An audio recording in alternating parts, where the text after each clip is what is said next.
share a common vision for the future, grounded on common values. It is wonderful to be back in Mexico.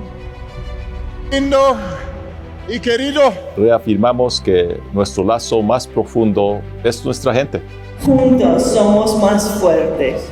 Migrantes mexicanos nos dicen, nosotros nos salimos de México, pero México nunca se sale de nuestro corazón. Hay voluntad para mantener buenas relaciones. Nos une la vecindad, la economía, el comercio, la cultura, la historia y la amistad. Bienvenido a Voces Sin Fronteras, el podcast de la Embajada de Estados Unidos en México, en el que conocerás a personas que hacen de México y Estados Unidos socios, vecinos y amigos.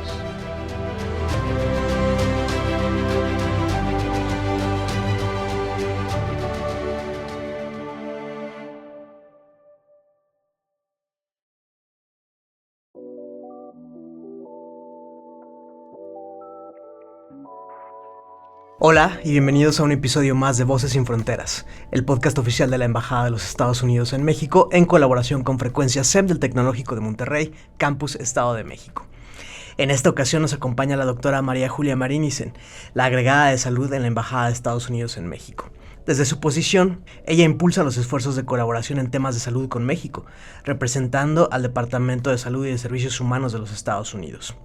La doctora Marinicen se ha desempeñado durante más de una década como directora de la División de Seguridad Sanitaria Internacional en la oficina del Subsecretario de Preparación y Respuesta, ASPR, del Departamento de Salud y Servicios Humanos.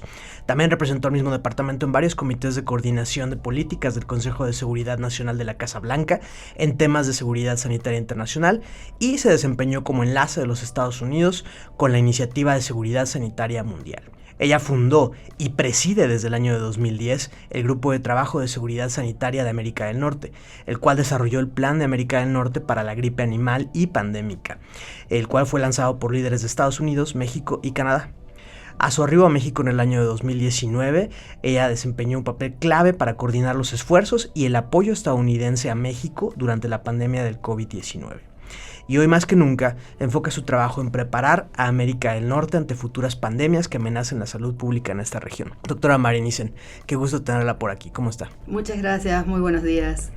Vamos a empezar con esta plática, esta conversación, y siempre nos gusta iniciar con nuestros invitados hablando un poco más acerca de ellos. Así que, ¿podrás decirnos un poco de tu infancia, de los lazos que tienes con Latinoamérica y de cómo llegas a trabajar para el gobierno de los Estados Unidos? Sí, muy bien, muchísimas gracias. Bueno, nací en Argentina, crecí en un pueblo muy pequeño de La Pampa y desde muy chica quise ser investigadora, ayudar a la gente en temas de salud. Hice mi doctorado en Argentina, en la Universidad Nacional del Sur, y a través de una beca que se llama César Milstein, que es un argentino que descubrió o que creó todo el procedimiento para producir anticuerpos monoclonales, pude venir a hacer mi postdoctorado a Estados Unidos, a los Institutos Nacionales de Salud. Y pues nada, fue una experiencia fascinante, así que decidí quedarme en Estados Unidos. Después ya me casé y me quedé en Estados Unidos y aquí ya llevo más de 30 años viviendo en Estados Unidos. Así que por eso hablo español y lazos muy cercanos con mi país de origen y con Latinoamérica, obviamente. Siempre me parece muy interesante como alguien que viene de un pueblo chico. Digo, yo vengo de una ciudad muy grande, de esta ciudad, la Ciudad de México. Pero como alguien que viene de un pueblo chico tiene estas aspiraciones, ¿no? De convertirse en una investigadora, de aprender más sobre ciencia. ¿Hay alguna anécdota en particular que te haya hecho creer que ese era tu camino? Mira, no sabría decir, pero sí en mi familia tengo una tía que es bióloga, un tío que es ingeniero agrónomo, mi papá que casi se recibe de bioquímico, así que hay algo con las ciencias naturales, pero creo que realmente la influencia fueron los maestros excelentes que tuve. A pesar de que era un pueblo muy pequeño, siempre fui a escuelas públicas, eran unos maestros impresionantes que se tomaban el trabajo de en el recreo motivarnos, incentivarnos, darnos libros separados de lo que eran las clases normales, así que realmente le debo mucho de eso a los maestros y que creo que vieron esa chispita así de interés por los temas de salud, la biología, y siempre estuvieron ahí apoyando e incentivando. dentro de tu trabajo actual, pues tú diriges estos esfuerzos por la colaboración entre los Estados Unidos y México en materia de salud. Sí. ¿Puedes hablarnos un poco acerca de los pilares de colaboración que tienen ambos países en esta materia? Sí, definitivamente. Mira, nuestra oficina se enfoca, como tú dijiste, en esta colaboración de salud, y nuestros pilares principales son lo que llamamos la seguridad sanitaria y la preparación y respuesta a emergencias de salud pública, que es un tema que nos compete mucho porque es lo que, ¿no?, siempre afecta más a la población en temas de crisis. Toda la parte de intercambio científico, de asegurarnos que los científicos de los dos países estén hablando constantemente en temas de biomedicina, en temas de salud. Nos importa mucho toda la parte de regulación de medicamentos. De hecho, tenemos una oficina de FDA aquí en México que depende del Departamento de Salud, pero todo lo que es regulación de medicamentos y aparatos médicos nos importa mucho, ya que México es un exportador muy grande a Estados Unidos. También un tema fundamental para nosotros es el desarrollo de capacidades de salud pública y de sistema de salud. De hecho, tenemos una oficina del Centro de Control de Enfermedades de Estados Unidos, de CDC, también aquí en México, que depende del Departamento de Salud. Y hemos trabajado con México por muchos años en desarrollar capacidades de laboratorios, capacidades de vigilancia epidemiológica, entrenamiento de personal de salud.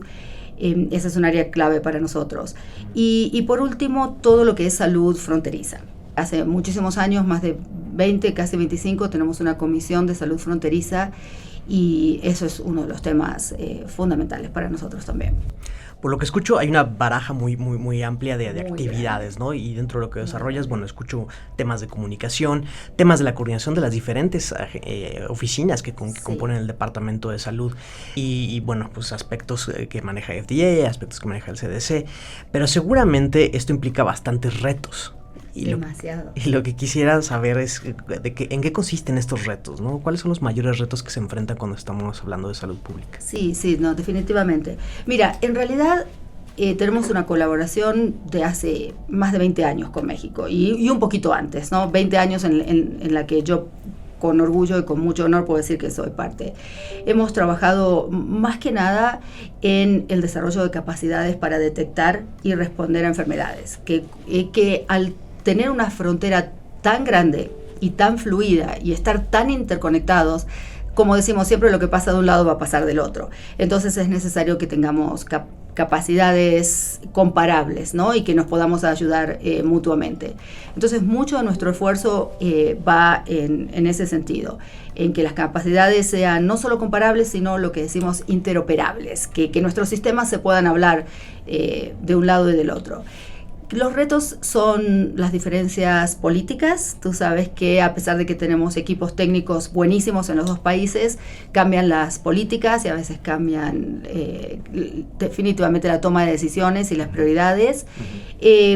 Otro reto, por supuesto, es como siempre los recursos. A veces el sector de salud no es uno de los sectores que tiene la mayor cantidad de recursos para implementar todas las capacidades que quisiéramos tener en su lugar. A veces, creas o no, el idioma también es un desafío cuando tenemos llamadas binacionales o trinacionales o multilaterales. No diría que es un desafío mayor, pero a veces sí se da. Y en realidad, más que desafíos, creo que tenemos un montón de oportunidades. Como te digo, esta colaboración es tan larga y de tantos años que hay una confianza, hay un apoyo mutuo, hay la capacidad de tomar el teléfono y a través de mecanismos informales tratar de hacerlo mejor por la salud de la gente de los dos países. Y bueno, hay mucha cercanía, más de lo que la gente se podría imaginar. Tú sabes que existe este término de soft diplomacy o diplomacia suave, pero en realidad nosotros lo venimos aplicando hace 20 años porque el trabajo entre Estados Unidos y México en el sector de salud es diario. ¿Cómo se coordinan las respuestas cuando sucede una crisis de este tipo de salud pública? Hablando específicamente de pandemias como la que tuvimos, brotes de enfermedades que suceden en los dos países. Mencionas mucho el tema de cómo pues procurar y establecer mecanismos de salud en la frontera. Entonces, ¿cuáles son esos mecanismos que ustedes activan cuando se requiere una colaboración, sobre todo que tiene que ser rápida? Exacto, mi tema favorito. Mira, como te digo, esta colaboración de 20 años, por lo menos en lo que a mí me toca es justamente sobre el tema de coordinación, de preparación y respuesta a emergencias. Y tenemos mecanismos de distintos niveles. Primero, vamos a empezar de la escala multinacional a lo bilateral. Primero, los dos países, tanto México y Estados Unidos, son miembros de la Organización Mundial de la Salud, específicamente de un tratado que se llama Reglamento Sanitario Internacional. Estoy tratando de decirlo en español, RCI. Este es un acuerdo legal entre la OMS y casi 200 países alrededor del mundo que establece qué capacidades tenemos que tener para detectar, prepararnos y responder a emergencias de salud pública. Y lo más importante es que este tratado establece que cada país tiene que tener un punto nacional de enlace, se llama así, punto nacional de enlace. Y ese punto nacional de enlace tiene la obligación legal de comunicar a la Organización Mundial de la Salud, la OMS, cualquier emergencia de salud pública potencial de interés internacional. Entonces, cuando cada país detecta que está teniendo una emergencia de salud pública que podría tener alguna implicación internacional, lo tiene que comunicar a la Organización Mundial de la Salud. Y tenemos tratados trilaterales que dicen que cuando Canadá, Estados Unidos o México comunican una de estas emergencias potenciales a OMS, nos comunicamos simultáneamente entre vecinos. Eso es fundamental y existe desde el 2007 y la verdad que ha funcionado siempre como un reloj. Luego de esto tenemos una iniciativa que se llama la Iniciativa en Seguridad Internacional en Salud, GHSI, de la que Canadá, Estados Unidos y México son miembros junto con países de Europa, la Comunidad Europea, desde el año 2000. Esta iniciativa se basa en prepararnos para responder a emergencias biológicas, químicas, radiológicas y nucleares, pandemias y en realidad a cualquier amenaza a la salud pública de los países. Como digo, es el G7 más México, OMS y la Comunidad Europea. Realmente ahí esta iniciativa ha sido un punto de encuentro con todos estos países, pero principalmente para Norteamérica y fundamentalmente para Estados Unidos y México. En todas las reuniones siempre hay una reunión paralela, trilateral o bilateral, a donde se discuten los temas de interés específicos a los dos países. Luego a nivel regional tenemos, como tú lo dijiste en la introducción, la iniciativa de Norteamérica para las pandemias. Bueno, en inglés la sílaba es NAPAPI, que existe desde el año 2007. La revisamos después de la influenza H1N1, de la pandemia del 2009, y para incluir las pandemias que vienen de animales, de especies animales, y la acabamos de revisar y relanzar hace 2-3 semanas, ahora como una iniciativa no solo para las pandemias de gripe, sino para cualquier pandemia o cualquier tipo de amenaza a la salud pública de los 3 países. La sílaba todavía es NAPAPI, ahora tiene una H, pero es básicamente eso, una iniciativa norteamericana para preparación para pandemias humanas y animales. Lo interesante de esta iniciativa es que nos estamos enfocando no solo en la salud humana, sino también en enfermedades zoonóticas, que son esas enfermedades que afectan a los animales que pueden saltarse a los humanos. Y es un trabajo que, como te digo, llevamos más de 20 años reuniéndonos constantemente y que NAPAPI fue lo que nos permitió tener un diálogo técnico durante COVID mensual con más de 100, 200 personas en cada una de las llamadas del gobierno. Y lo bonito es que no es solamente el sector de salud, sino también son los sectores de seguridad, los sectores de agricultura y salud animal y por supuesto los departamentos de relaciones exteriores, ¿no? Ya que es una cuestión internacional. Es una colaboración espléndida, donde hay un diálogo técnico muy, muy franco y muy continuo. Y por último, tenemos, como te decía hoy al principio, una relación binacional muy estrecha. Tenemos acuerdos de cooperación entre, mi oficina anterior en el Departamento de Salud, entre CDC, FDA, acuerdos de cooperación a donde se comparten recursos monetarios, humanos, para establecer estas capacidades, para establecer sistemas de comunicación rápida, sistemas de vigilancia, de enfermedades, tratando de usar plataformas tecnológicas similares para que nos podamos comunicar unos con otros. Y como te comenté, tenemos una comisión de salud fronteriza y tenemos un grupo de trabajo técnico binacional, a donde participan los departamentos de salud de los dos países, pero además los epidemiólogos de todos los estados de la frontera, de los 4 estados de Estados Unidos y los 6 estados de la frontera norte de México.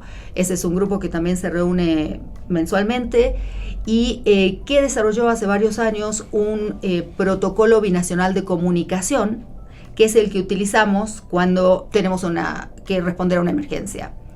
De hecho, estamos trabajando en actualizar ese protocolo ahora y tratar de que sea flexible y que nos sirva para comunicar pequeños brotes de enfermedad que a lo mejor pasan en 2 estados vecinos y que ahí se quedan y se contienen, pero que se pueda expandir cuando pasamos de pequeños brotes de enfermedad a algo que después se convierte en una pandemia. Claro. Así que tenemos mecanismos de todo tipo. Los usamos el año pasado cuando tuvimos, si te acuerdas, este brote de meningitis producida por un hongo en pacientes que tuvieron cirugía estética en una clínica en uno de los estados de la frontera norte, y hubo pacientes, más de 500 pacientes, mitad y mitad, no residentes en Estados Unidos y otros en México, y ahí tuvimos que inmediatamente, con mi colega de CDC aquí en México, creamos una especie de comando de incidente, y ahí reuníamos a epidemiólogos de los dos lados de la frontera y de los gobiernos nacionales, médicos, personal de laboratorio de los dos lados para trabajar en los mecanismos de diagnóstico. Así que inmediatamente, ni bien detectamos un par de casos, inmediatamente se establecen los mecanismos de colaboración. Y funcionan muy bien, estamos muy contentos y siempre Esto es bastante interesante y además también de alguna manera reconfortante, ¿no? El saber que existen numerosos mecanismos para atender este tipo de emergencias, y no solo cuando ya se trata de una crisis a nivel región o a nivel binacional, sino que incluso atender casos cuando apenas empiezan a brotar, cuando apenas se empieza a obtener información de ellos, ¿no? Y esa respuesta rápida, pues definitivamente salva vidas.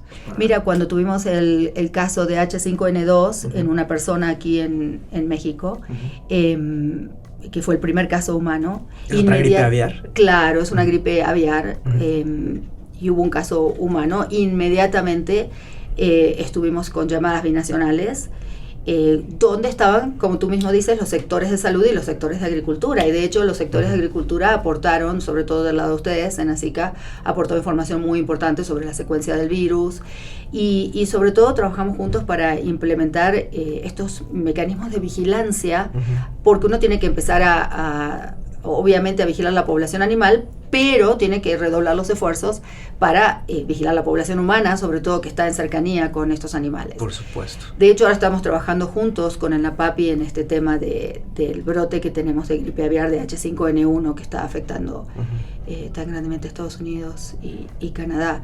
Así que estamos prontos a tener una llamada sobre este tema. Creo que uno de los aspectos cuyos efectos aún no conocemos del todo son aquellos que están relacionados con la salud mental. Creo que todos, pues de alguna manera sufrimos, unos más, unos menos, pues todo lo que conllevó una pandemia tan fuerte, tan intensa, que de alguna manera pues transformó nuestras vidas y lo sigue haciendo.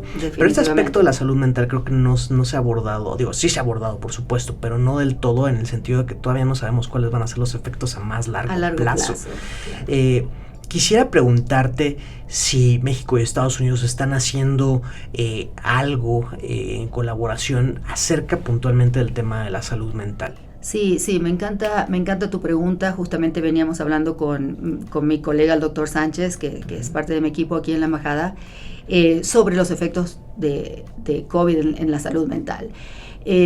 Por supuesto que se está estudiando, tenemos oficinas en Estados Unidos que están estudiando los efectos de las infecciones de COVID a largo plazo, y se está viendo los efectos que la infección misma puede tener en el cerebro y por tanto en la salud mental.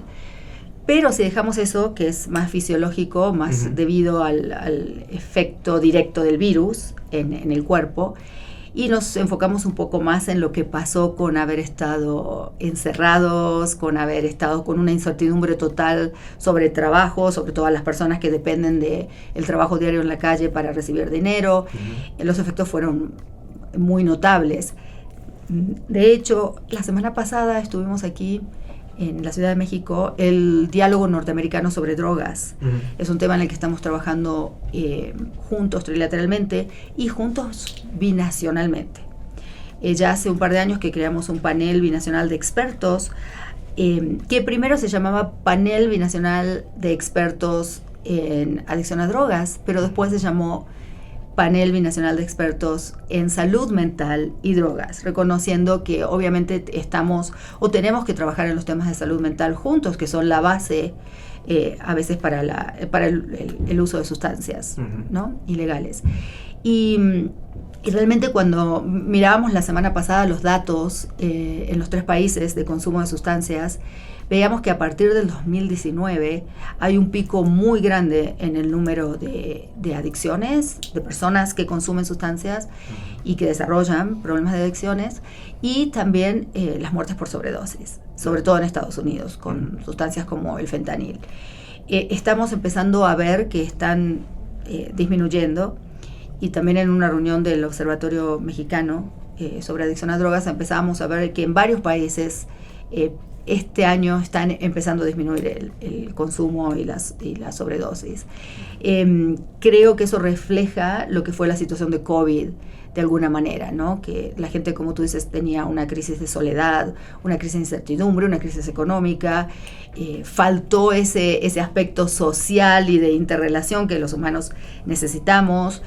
Pasó que nos tuvimos que quedar en casa trabajando y se perdió ese contacto humano. Entonces, definitivamente, el tema de salud mental estuvo muy afectado y todavía no sabemos cómo va a pasar. Sí. ¿Qué va a pasar? Hemos visto incrementos en los números de suicidios en adultos, en jóvenes, pensamientos de suicidio en niños. Hemos estado trabajando con México, de hecho con ASAMA y algunas NGOs, algunas entidades sin fines de lucro, sobre todo trabajando en el tema de suicidio, que al final de todo es como una medida del estado de salud mental, ¿no? Estamos trabajando en estos temas de adicción a sustancias y en suicidio, que son como 2 marcadores de cómo está la salud mental de la población. Así que sí, es un tema más reciente en la colaboración. Te diría yo que tiene unos 3 años, es incipiente, pero nos está yendo muy bien, finalmente poniendo a nuestros expertos de nuestra agencia SAMHSA y con ASAMA, que son los equivalentes, y bueno, con este panel binacional de expertos, donde por primera vez estamos teniendo un diálogo entre expertos binacionales y trilaterales. De hecho, tuvimos un foro muy bueno para hablar de temas de recuperación a largo plazo de adicciones, donde compartir experiencias fue muy enriquecedor, porque a pesar de todo tenemos poblaciones que son muy diferentes, que consumen sustancias diferentes, que tienen distintos accesos a las entidades de salud mental, y entonces fue muy enriquecedor empezar, yo creo que es histórico empezar a trabajar en este tipo de temas. Sí, me parece muy relevante que ya existe este diálogo, sí, ¿no? Y sobre todo, ahorita acabas de mencionar varias aristas y varias vertientes de cómo la salud mental se puede traducir en una serie de problemas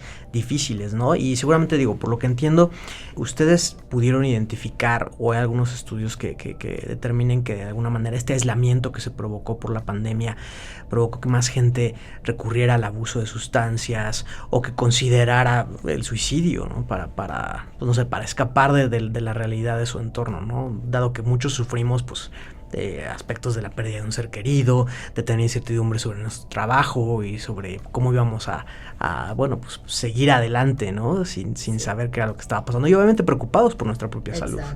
Perder seres queridos y no poder estar en sus funerales, por ejemplo, son cosas muy traumáticas. Obviamente se están haciendo muchos estudios sobre el tema, y aunque no podemos, digamos así, afirmar que es una correlación absolutamente directa, cuando uno mira los datos, la correlación existe. Así que causa-consecuencias, los estudios dirán, pero creo que realmente también sirvió para poner luz en este tema, ¿no? Y que podamos enfocar esfuerzos. Como te digo, en algo histórico, que es algo histórico porque eran temas en los que no trabajábamos necesariamente juntos antes. ¿Qué consejo, qué recomendación podrías darle a los jóvenes de México que nos están escuchando en este momento de tal manera que ellos pues se vayan por un estilo de vida saludable? Mira, creo que estamos aprendiendo mucho de la relación entre el estilo de vida y muchas enfermedades que aparecen. Estamos aprendiendo mucho en la relación entre la comida y el ejercicio con, por ejemplo, el cáncer. Cosas que antes a lo mejor pensábamos que eran puramente genéticas, ahora sabemos que son un producto del ambiente. Estamos aprendiendo mucho lo que significa, por ejemplo, la obesidad y el cáncer. Ya no es una cuestión estética o de solamente las enfermedades crónicas que creíamos que eran, ¿no?, resultados de la enfermedad, como las cuestiones cardíacas, de hipertensión, sino que también vemos aparición de cánceres y cánceres tempranos en población joven. Entonces creo que un consejo es llevar un estilo de vida saludable y cuidar a la persona de manera integral, tanto en lo que es la salud física como la salud mental. Comer sano, decirle no a la comida chatarra, decirle no a las drogas, decirle sí al ejercicio, decirle sí a las amistades y los vínculos sanos con familia, con amigos, con compañeros de escuela y trabajo. Creo que es muy importante. Se dice fácil, es muy fácil y muy bonito decirlo, pero a veces es difícil porque no se convive en entornos saludables, no se convive en entornos donde haya recursos para comer comida saludable. Entonces creo que lo más importante para los jóvenes es buscar información. Vivimos en una era en que los jóvenes sobre todo tienen la información en un teléfono e informarse mucho sobre temas de salud. Veía hoy un post, no sé qué tan ciertos en los números, pero que decía que nuestro envejecimiento y las enfermedades dependen 10% de nuestra genética y 90% del estilo de vida que tomamos. No sé si científicamente esos porcentajes son tan correctos, pero sí definitivamente hoy en día estamos aprendiendo muchísimo cómo el estilo de vida y lo que le metemos a nuestro cuerpo, tanto en alimentación como mental, tiene un resultado muy diferente a lo largo de la vida. Así que ese es mi consejo, manténganse saludables. Y creo que esa es una buena guía, ¿no? Porque no estamos hablando de avergonzar a nadie por temas de cuerpo, por temas de apariencia, sino que estamos hablando realmente de cómo podemos prolongar nuestra vida y tener una vida mucho más saludable, mucho más incluso productiva, ¿no? Simplemente eligiendo esos estilos de vida saludable, ¿no? Mira, te hablo de una persona que no le gustaba para nada hacer ejercicio y realmente hoy en día tenemos bases científicas muy sólidas para mostrar el efecto del ejercicio en la regeneración de músculo, de hueso, en la salud mental, incluso en la longevidad. Hay estudios que muestran que la soledad en las etapas tardías de la vida pueden decrecer tu esperanza de vida hasta 10 años.